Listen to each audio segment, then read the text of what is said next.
Okay, back over to Randy Rocky, Swan Financial. Gary sent us an email. He's wondering if anybody has ever heard about mortgage modification scams. We've got this a couple of times. I suspect something's going on. A friend of his tried to modify her mortgage, turned out to be a scam. He's wondering how he and others avoid getting in the middle of all that. Is there something, Randy, or maybe Chuck, you can advise in terms of loan modification scams? Gentlemen?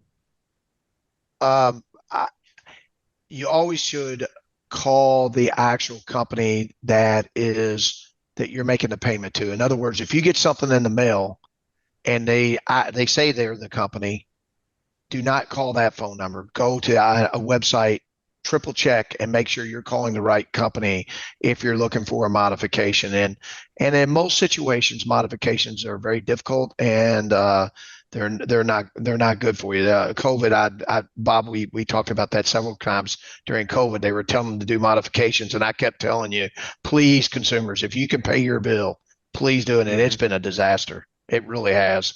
So when they had the modification scenario going on, so if you can avoid that, number one, but then number two, obviously make sure you check the number two or three times before you decide to call them because that's what they do. They get you to call, and then you start sending money to the wrong person. They wire the money, and then you're done. It's off to Costa Rica or wherever, and it's game over.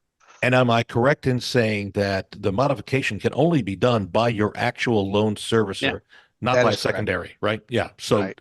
if they're calling you scam wise, um, and the scams are out there everywhere.